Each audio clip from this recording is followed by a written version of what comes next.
Prosecution ವಿಚಾರದಲ್ಲಿ ರಾಜ್ಯಪಾಲರ ತರಾತುರಿಯ ನಿರ್ಧಾರಕ್ಕೆ ಸಂಬಂಧಪಟ್ಟಂತೆ ರಾಜ್ಯಪಾಲರು ಒಬ್ಬರೇ ಕುಳಿತು ಈ ನಿರ್ಧಾರ ಮಾಡಿದ್ದಾರೆ. ಸಿಎಂ ಕಾನೂನು ಸಲಹೆಗಾರ ಎಎಸ್ ಪೊನ್ನಣ್ಣ ಅವರು ಎಕ್ಸ್ಕ್ಲೂಸಿವ್ ಆಗಿ ರಿಪಬ್ಲಿಕಾನ ಜೊತೆ ಮಾತನಾಡಿದ್ದಾರೆ. ಕೇವಲ 15 ದಿನಗಳಲ್ಲಿ ಈ ನಿರ್ಧಾರ ಕೈಗೊಂಡಿದ್ದಾರೆ. ರಿಪಬ್ಲಿಕಾನ ಜೊತೆ ಎಎಸ್ ಪೊನ್ನಣ್ಣ ಎಕ್ಸ್ಕ್ಲೂಸಿವ್ ಮಾತು. ಸಂಪೂರ್ಣ ಸಂದರ್ಶನ ಇವತ್ತು ಬೆಳಿಗ್ಗೆ 11:27ಕ್ಕೆ ಪ್ರಸಾರವಾಗುತ್ತೆ. ಮಿಸ್ ಮಾಡದೆ ನೋಡಿ.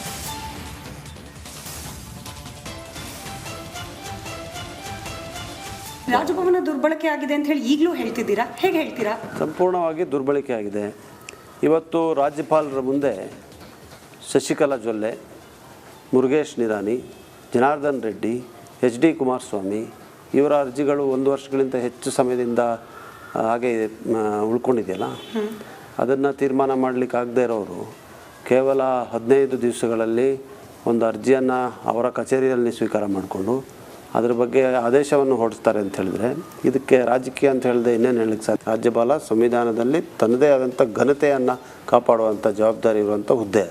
ಒಬ್ಬ ರಾಜ್ಯಪಾಲ ಈ ರೀತಿಯಾಗಿ ರಾಜಭವನದಲ್ಲಿ ಇಂಥವ್ರ ಹತ್ರ ಅರ್ಜಿಯನ್ನು ತಗೊಂಡು ಅವರೊಂದಿಗೆ ಚರ್ಚೆಯನ್ನು ಮಾಡಿ ನಂತರ ಅದ್ರ ಬಗ್ಗೆ ತೀರ್ಮಾನವನ್ನು ಕೊಡ್ತಾರೆ ಅಂತ ಹೇಳಿದ್ರೆ ಯಾವುದೋ ಕಾನೂನಿನ ವ್ಯಾಪ್ತಿಯಲ್ಲಿ ಯಾವುದೋ ಕಾನೂನಿನಲ್ಲಿ ಅವ್ರು ಕೆಲಸ ಮಾಡ್ತಾ ಇರಬೇಕಲ್ವಾ? ಯಾವ ಕಾನೂನು ನಡಿನಲ್ಲಿ ಇದಕ್ಕೆ ಅವಕಾಶ ಇದೆ ಅಂತ ಸ್ಪಷ್ಟಪಡಿಸಲಿ. ಬಟ್ ನಮ್ಮ ಕಚೇರಿಗೆ ಬಂದಿದ್ದ ದೂರುದಾರ ಪ್ರದೀಪ್ ಅವರು ಹೇಳ್ತಿದ್ದಾರೆ 15 ದಿನ ಅಲ್ಲ, ಡಿಸೆಂಬರ್ 2023ಕ್ಕೇನೆ ನಾನು ರಾಜ್ಯಪಾಲರ ಅಂಗಳಕ್ಕೆ ಹೋಗಿದ್ದೆ. ಕೆಲವೊಂದಷ್ಟು ಪ್ರೊಸೀಜರಲ್ ಲ್ಯಾಬ್ಸ್ ನಮ್ಮ ಕಡೆಯಿಂದನೂ ಇತ್ತು. ಹಾಗಾಗಿ ಎಲ್ಲವನ್ನ ಕೂಡ ಕೂಲಂಕುಷವಾಗಿ ಅವಲೋಕಿಸಿ ನಂತರದಲ್ಲೇನೆ ರಾಜ್ಯಪಾಲರು ನನ್ನ ದೂರಿಗೂ ಕೂಡ ಆಸ್ಪದವನ್ನ ನೀಡಿದ್ದು. ಇಟ್ ಸ್ಟಾರ್ಟೆಡ್ ಫ್ರಮ್ ಡಿಸೆಂಬರ್ 2023, 15 ದಿನ ಅಲ್ಲ. ದೂರುದಾರರ ಮಾತಿದು. ದೂರುದಾರರು ಯಾವತ್ತು ರಾಜಭವನಕ್ಕೆ ಹೋದರು, ಯಾವತ್ತು ರಾಜ್ಯಪಾಲರ ಜೊತೆ ಭೇಟಿಯಾದರು, ಇದು ಯಾವುದೂ ಕೂಡ ನಮಗೆ ಗೊತ್ತಿಲ್ಲ. ನಮಗೆ ಮುಖ್ಯಮಂತ್ರಿಗಳಿಗೆ ಮೊದಲನೇ ನೋಟಿಸು ಮತ್ತು ಆಖರಿ ನೋಟಿಸ್ ಬಂದಿರೋವಂಥದ್ದು 26/7/2024 ಯಾವ ದೂರು TJ ಎಬ್ರಾಹಿಂ ಎಂಬ ಒಬ್ಬ ವ್ಯಕ್ತಿ ನೀಡ್ತಾನೆ, ಅದರ ಆಧಾರದ ಮೇಲೆ ಒಂದು ಶೋಕಾಸ್ ನೋಟಿಸನ್ನು 26ಕ್ಕೆ ದೂರನ್ನು ಸ್ವೀಕರಿಸ್ತಾರೆ ಅಥವಾ ಅರ್ಜಿಯನ್ನು ಸ್ವೀಕರಿಸ್ತಾರೆ, 26ಕ್ಕೆ ನೋಟಿಸನ್ನು ಕೊಡ್ತಾರೆ. ಅದು ಬಿಟ್ಟು ಯಾರೋ ಪ್ರದೀಪ್ ಕುಮಾರ್ ಮತ್ತು ಇನ್ನೊಬ್ಬ ವ್ಯಕ್ತಿ ಸ್ನೇಹಮಯಿ ಕೃಷ್ಣ ಇವರ ದೂರುಗಳು ಅಥವಾ ಇವರ ಅರ್ಜಿ ಕೂಡ ಸ್ವೀಕಾರ ಆಗಿದೆ ಅಂಥೇಳಿ ಇವತ್ತು ಬಹಿರಂಗ ಆಗಿರೋದಿರ್ಬೋದು, ಆಚೆ ಬಂದಿರೋದಾಗಿರ್ಬೋದು, ನಮ್ಮ ಗಮನಕ್ಕೆ ಬಂದಿರೋದು ಕೂಡ ರಾಜ್ಯಪಾಲರ ಆದೇಶದಲ್ಲಿ ಮಾತ್ರ ಹೊರತು ಅದರ ಅರ್ಜಿಯ ಪ್ರತಿಯಾಗಲಿ ಆ ಅರ್ಜಿಯ ಮೇಲೆ ನೋಟಿಸ್ ಆಗಲಿ ಇದು ಯಾವುದನ್ನು ನೀಡಲಿಲ್ಲ.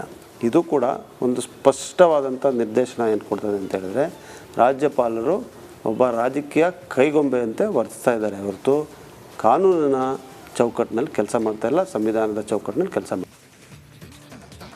ಓಕೆ, ಇದರ ಸಂಪೂರ್ಣ ಇಂಟರ್ವ್ಯೂ 11ವರೆಗೆ ಇವತ್ತು 11:27ಕ್ಕೆ ಪ್ರಸಾರವಾಗುತ್ತೆ. One of the finest interview. ಯಾಕೆಂದರೆ ಯಾರಿಗೂ ಅವರು ಮಾತಾಡಲಿಕ್ಕೆ ಸಿಕ್ಕಿಲ್ಲ. ಯಾಕೆ ಇವರ ಇಂಟರ್ವ್ಯೂ ವೆರಿ ಇಂಪಾರ್ಟೆಂಟ್ ಆಗುತ್ತೆ ಅಂದರೆ ಈಗ ಇವರು ಅಭಿಷೇಕ್ ಮನು ಸಿಂಘಿ ಇವರೆಲ್ಲ ಬಂದ್ರಲ್ಲ, ಸೊ ಅದಕ್ಕಿಂತ ಮೊದಲು ಇವರು ಐಡಿಯಾ ಮಾಡಿಟ್ಟಿದ್ದಾರೆ ಈ ಕೋರ್ಟ್ಗೇನು ಎಲ್ಲಿ ಲಾಯರ್ ರೆಡಿ ಆಗಬೇಕು ಅಂತೇಳಿ. ಆಮೇಲೆ ಎಸ್ ಪೊನ್ನಣ್ಣ ವಿಶೇಷತೆ ಏನಪ್ಪ ಅಂತಂದರೆ ಯಾರ ಮಗ ಇವರು ಅಂತ, AK ಸುಬ್ಬಯ್ಯ ಅವರ ಮಗ. AK ಸುಬ್ಬಯ್ಯ ಅಂತ ಹೇಳಿದರೆ ತುಂಬ ದೊಡ್ಡ ಹೆಸರು. AK ಸುಬ್ಬಯ್ಯ ಕರ್ನಾಟಕದ BJPಯ ಫಸ್ಟ್ ಪ್ರೆಸಿಡೆಂಟು, ಜನಸಂಘದಿಂದ ಇದ್ದಂಥವ್ರು, BJP ಫಸ್ಟ್ ಪ್ರೆಸಿಡೆಂಟ್. ಆಮೇಲೆ BJP ವಿರುದ್ಧ ನಿಲ್ತಾರೆ ಅವರು. AK ಸುಬ್ಬಯ್ಯ ಅಂದರೆ ಫೈರ್ ಬ್ರ್ಯಾಂಡ್. ಅವ್ರ ಮಗ ತುಂಬ ಜನರು ಗೊತ್ತಿಲ್ಲ, ಎಸ್ ಪೊನ್ನಣ್ಣ AK ಸುಬ್ಬಯ್ಯ ಅವರ ಮಗ. ಆಮೇಲೆ 3 ದೂರುದಾರರು ಏನಿದ್ದಾರೆ, ನಿನ್ನೆ ನಾವು ಇಂಟರ್ವ್ಯೂ ಮಾಡಿದ್ವಿ, ಟ್ರಿಬಲ್ ಶೂಟರ್ ಅಂತೇಳಿ, ಪ್ರದೀಪ್ ಕುಮಾರ್, ಆಮೇಲೆ ಸ್ನೇಹಮಯಿ ಕೃಷ್ಣ, TJ ಎಬ್ರಾಹಿಂ. ಈ 3ರ ಇಂಟರ್ವ್ಯೂ ಕೂಡ ರಿಪಬ್ಲಿಕನ್ದಲ್ಲಿ ಮಾತ್ರ ಇತ್ತು. ಅವರು ಏನೆಲ್ಲ ದೂರು ಹೇಳಿದರೋ ಆ ಎಲ್ಲ ಪಾಯಿಂಟ್ಗಳನ್ನು ಇಟ್ಕೊಂಡು ಇವತ್ತು ಪೊನ್ನಣ್ಣ ಅವರನ್ನು ಪ್ರಶ್ನೆ ಮಾಡಲಾಯಿತು. ಪೊನ್ನಣ್ಣ ಏನು ಉತ್ತರ ಕೊಟ್ಟರು ನೋಡಿ, ಟ್ರಿಪಲ್ ಈ 3 ಕೂಡ ನಿನ್ನೆ ನಮ್ಮ ಚಾನಲ್ಗೆ ಬಂದಿದ್ದರು. ಯಾವ ಚಾನಲ್ ಮಾಡಿರಲಿಲ್ಲ ಅದನ್ನು, ಟ್ರಿಬಲ್. ಅದಾದ ನಂತರ ಈಗ ಅವರು ಕೇಳಿದ ಪ್ರಶ್ನೆಗಳನ್ನು ಇಟ್ಟುಕೊಂಡು AK ಸುಬ್ಬಯ್ಯ ಅವರ ಪುತ್ರ ಪೊನ್ನಣ್ಣ ಅವರನ್ನು ಕೇಳಿದ್ವಿ, ಕಾನೂನು ಸಲಹೆಗಾರರಾಗಿದ್ದಾರೆ. ಅವರೇನು ಉತ್ತರ ಕೊಟ್ಟಿದ್ದಾರೆ ಒಂದು ಪಾಯಿಂಟ್ ನೀವು ನೋಡಿದ್ರಿ. ಅಲ್ಲೂ ಕೂಡ ಒಂದು ಇಂಪಾರ್ಟೆಂಟ್ ಏನು ಅಂತಂದರೆ, ಕೆಲವರು ನಾನು ಕೇಳಿದಾಗ ಪ್ರದೀಪ್ ಕುಮಾರು, ಸ್ನೇಹಮಯಿ ಕೃಷ್ಣ ಮತ್ತು TJ ಎಬ್ರಾಹಿಂ 3ರ ದೂರನ್ನು ಇಟ್ಟುಕೊಂಡು ಪ್ರಾಸಿಕ್ಯೂಷನ್ಗೆ ಅನುಮತಿ ಕೊಟ್ಟಿದ್ದಾರೆ. ವಿಪರ್ಯಾಸ ಏನಪ್ಪ ಅಂತಂದರೆ, ಒಬ್ಬರು ಆ ದೂರು ಕೊಡ್ತಾ ಇದ್ದಾರಲ್ಲ 3, ಈಗ ನೀವೊಂದು ದೂರು ಕೊಟ್ಟಿದ್ದೀರಿ, ಆ ದೂರು ನನ್ನ ದೂರಲ್ಲ. ಅವ್ರು ಹೇಳ್ತಾರೆ ಆ ದೂರಲ್ಲಿ ಏನು ವ್ಯಾಲ್ಯೂ ಇಲ್ಲ ಅಂತಾರೆ. ನೀವು ಹೇಳ್ತೀರಿ ನನ್ನ ದೂರ, ಆ ದೂರಲ್ಲಿ ನನಗೆ ಗೊತ್ತಿಲ್ಲ ಏನಾಗುತ್ತೆ, ಬೇರೆ ಇದೆ. ಸೊ ಹಾಗಾಗಿ ಅದು ಕೋರ್ಟಲ್ಲಿ ಹೆಂಗೆ ನಿಲ್ಲತ್ತೆ ನೋಡಿ. ಪ್ರದೀಪ್ ಕುಮಾರ್ ಅಂದರೆ ಇವರೇ ಫಸ್ಟು ದೂರು ಕೊಟ್ಟಿದ್ದೀವ್ರೆ, ಆಮೇಲೆ TJ ಎಬ್ರಾಹಿಂ, ಆಮೇಲೆ ಸ್ನೇಹಮಯಿ ಕೃಷ್ಣ ಅವ್ರದ್ದು ಈಗಾಗಲೇ ಕೋರ್ಟಲ್ಲಿ ಇದೆ. ನೋಡೋಣ, ನೀವು ಮಿಸ್ ಮಾಡಬೇಡಿ. 11ವರೆಗೆ ಅದ್ಭುತವಾದಂಥ ಒಂದು ಇಂಟರ್ವ್ಯೂ ಇದೆ, ಎಲ್ಲೂ ಇಲ್ಲ, ಯಾವುದೇ ಚಾನಲಲ್ಲಿ ಇಲ್ಲ. ಸೊ ಎಲ್ಲ ಪ್ರಶ್ನೆಗಳಿಗೂ ಉತ್ತರ ಸಿಗುತ್ತೆ ನಿಮಗೆ. ಓಕೆ, ಇನ್ನು ಮೂಡಾ ಹಗರಣಕ್ಕೆ ಸಂಬಂಧಪಟ್ಟಂತೆ ಮತ್ತೊಂದು ಎಕ್ಸ್ಕ್ಲೂಸಿವ್ ಸುದ್ದಿಯನ್ನ ರಿಪಬ್ಲಿಕ್ ನಿಮ್ಮ ಮುಂದೆ ಇಡ್ತಾ ಇದೆ. ಸಿಎಂ ಆಪ್ತರಿಗೂ ಹಂಚಿಕೆ ಆಯ್ತಾ ಮೂಡಾ ಸೈಟ್ ಅನ್ನುವಂತಹ ಪ್ರಶ್ನೆ. ಸಿಎಂ ಪರಮಾಪ್ತ ಮರಿಗೌಡ ಸಂಬಂಧಿಗೆ ನಿವೇಶನ ನೀಡಲಾಗಿದೆ ಅನ್ನುವಂತ ಗಂಭೀರ ಆರೋಪ ಕೇಳೋದಕ್ಕೆ ಸಿಗ್ತಾ ಇದೆ. ಮೂಡಾ ವಿಚಾರ ಒಂದೊಂದೇ ಬೆಳಕಿಗೆ ಬರ್ತಾ ಇದೆ. ಈಗ ಯಾರ್ಯಾರು ಅಕ್ರಮವಾಗಿ ನಿವೇಶನಗಳನ್ನ ಪಡೆದುಕೊಂಡಿದ್ದಾರೆ ಅವರ ಹೆಸರುಗಳು ಇಲ್ಲಿ ಉಲ್ಲೇಖ ಆಗ್ತಾ ಇದೆ. ಭಾರಿ ಮೌಲ್ಯದ ನಿವೇಶನ ಉಡುಗೊರೆ ರೂಪದಲ್ಲಿ ಸಂದಾಯ ಮಾಡಲಾಯ್ತಾ ಅನ್ನುವಂತ ಆರೋಪ. ಆರ್ಟಿಐ ಕಾರ್ಯಕರ್ತ ಗಂಗರಾಜು ಈ ಆರೋಪವನ್ನ ಮಾಡ್ತಿದ್ದಾರೆ. ಆರ್ಟಿಐ ಕಾರ್ಯಕರ್ತ ಗಂಗರಾಜು ಈ ಆರೋಪ ಮಾಡುತ್ತಿದ್ದಾರೆ. ಸೆಟಲ್ಮೆಂಟ್ ಡಿಡ್ ಹೆಸರಲ್ಲಿ ನಿವೇಶನ ನೋಂದಣಿ ಮಾಡಲಾಗಿದೆ ಅನ್ನುವಂತ ಆರೋಪ. ಮೈಸೂರಿನ ಬಿರಿಗೌಡನ ಹುಂಡಿ ನಿವಾಸಿ ಎಸ್ ಶಿವಣ್ಣಗೆ ಡೀಡ್ ಮಾಡಲಾಗಿದೆ ಅಂತೆ. ಉದ್ಯಮಿ ಎನ್ ಮಂಜುನಾಥ್ ಎಂಬುವರಿಂದ ನಿವೇಶನ ನೀಡಲಾಗಿದೆ ಅನ್ನುವಂತ ಆರೋಪ.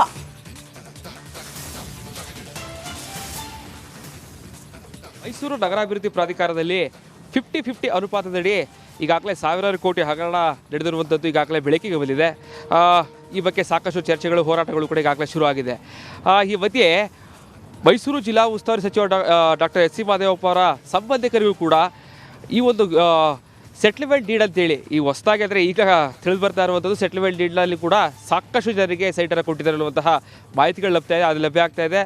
ಜೊತೆಗೆ ಮಹದೇವಪ್ಪರು ಇರ್ಬೋದು, ಮೂಡಾ ಅಧ್ಯಕ್ಷರಾದಂತಹ ಮರಿಗೌಡ ಅವರ ಸಂಬಂಧಿಗೂ ಕೂಡ ಈಗಾಗಲೇ ಸೆಟ್ಲ್ಮೆಂಟ್ ಡೀಡ್ ಮೂಲಕವಾಗಿ ಸೈಟೆಲ್ಲ ಕೊಟ್ಟಿದ್ದಾರೆ ಅಂತೇಳಿ ಇದೆಲ್ಲದರ ಬಗ್ಗೆ ಮಾತಾಡೋದಕ್ಕೆ ಜೊತೆಗೆ RTI ಕಾರ್ಯಕರ್ತರಾದಂತಹ ಗಂಗರಾಜ್ ಅವರು ಇದರ ಮಾತಾಡಿಸ್ತಾ ಹೋಗ್ತೀನಿ. ಅಂದರೆ ಇಲ್ಲಿ ಮೂಡಾ ಅವರ ಅಧ್ಯಕ್ಷ ಮರಿಗೌಡ ಅವರ ಸಂಬಂಧಿಗೂ ಸೀಟ್ ಏನೋ ಶಿವಣ್ಣ ಅನ್ನೋರು ಏನೋ ಹೆಸರು ಮರಿಗೌಡರು ಅಂತ ರಿಲೇಟಿವ್ಸ್ ಅಂತ ನನಗಂತೂ ಗೊತ್ತಿಲ್ಲ ಸರ್, ಅದು ಗೊತ್ತಿಲ್ಲದ ನಾನು ಮಾತಾಡಲಿಕ್ಕಾಗಲ್ಲ. ಬಟ್ ಆಯಪ್ಪನು ಶಿವಣ್ಣ ನನ್ನ ಹತ್ರ ಬಂದಿದ್ದು ನಿಜ. ಲಾಸ್ಟ್ ಮಂತ್ ಐ ಥಿಂಕ್ 15ನೇ ತಾರೀಕು ಅವನು ಬಂದಿದ್ದ ಅನಿಸುತ್ತೆ. ಬಂದಾಗ ಅವ್ನು ಬರಬೇಕಾದ್ರೆ 1 ಲಕ್ಷ ರೂಪಾಯಿ ದುಡ್ಡು ಇಟ್ಕೊಂಬಂದಿದ್ದಾನೆ ಪಾಪ.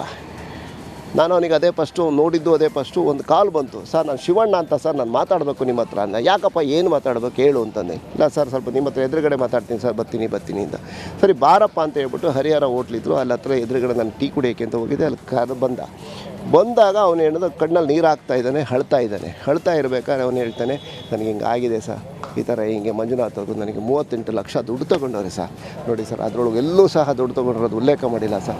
ಸೆಟಲ್ಮೆಂಟ್ ಡೀಡ್ ಅಂತ ಮಾಡಿಕೊಟ್ಟಾರೆ. ಇವತ್ತು ನಾನು ಎಲ್ಲೋದ್ರೂ ಇದಕ್ಕೆ ಬೆಲೆ ಇಲ್ಲ ಸರ್, ಏನು ಮಾಡಲಿ ಸರ್ ಅಂತ ಅಳ್ತಾ ಅವನೇ ಕಣ್ಣಲ್ಲಿ ನೀರು ಹಾಕ್ತಾನೆ. ನನಗೆ ಹೆಣ್ಣು ಮಕ್ಕಳಿದ್ದಾರೆ ಸರ್, ಹೆಣ್ಣು ಮಕ್ಳು ಹಿಂಗಿದ್ದಾರೆ ಸರ್, ಹಿಂಗಿದೆ ಏನೇನು ತಗೊಂಡ್ರವರೇ ನಿಮ್ಮ ಹತ್ರ ಬಂದಿದ್ರು ಅಂತ. ಹೌದು, ಯಾರು ಶಿವಣ್ಣ ಅಂತ ಏನೋ ಹೇಳ್ತಾ ಇದ್ದೀರಲ್ಲ, ಆ ಶಿವಣ್ಣನೇ ನನ್ನ ಹತ್ರ ಬಂದಿದ್ದ. ಅಂದರೆ ಈ ವಿಚಾರದ ಮುನ್ನೆಲೆ ತರಬೇಡಿ ಅಂತೇಳಿ. ಹೌದು, ಈ ವಿಚಾರನ ಮುನ್ನೆಲೆಗೆ ತರಬೇಕು ಅಂತ ಅವತ್ತೇ ನಾನು ಹೇಳಿದ್ದೆ. ಅದನ್ನು ಮಾಡೋಕ್ಕೆ ಅಂತ ಹೇಳಿದೆ. ಇದಾದ ಮೇಲೆ ಏನಾಗುತ್ತೆ, ಅವನ ಹತ್ರ ಹೇಳಿದೆ. ಆಮೇಲೆ ಮಂಜುನಾಥ್ ನಂಬರ್ ನನಗೆ ಗೊತ್ತಿರಲಿಲ್ಲ, ತೊಗೊಂಡೆ, ಅವನ ಹತ್ರಲ್ಲೇ ನಂಬರ್ ಇಸ್ಕೊಂಡೆ. ಮತ್ತು ಅವನ ಹತ್ರ ವಿಡಿಯೋ ಇತ್ತು, ವಿಡಿಯೋನು ಸಹ ನಾನು ಸೆಂಡ್ ಮಾಡ್ಕೊಂಡು ಅದರೊಳಗೆ 38 ಲಕ್ಷ ಕೌಂಟ್ ಮಾಡಿಕೊಂಡು ಅವರು PA ಮಂಜುನಾಥ್ ಅವರು PA ಕೌಂಟ್ ಮಾಡ್ಕೊಂಡು ಅವ್ರದ್ದು ತೋಟ ಎಲ್ಲೋ ಇದೆಯಂತ, ಇಲ್ಲೆಲ್ಲ ಇದೆಯೋ ಗೊತ್ತಿಲ್ಲ, ಅಲ್ಲೇ ತೋಟದಲ್ಲೇ ಕಾರಲ್ಲಿ ಕೂತ್ಕೊಂಡು ಇವನು ದುಡ್ಡು ಕೊಟ್ಟು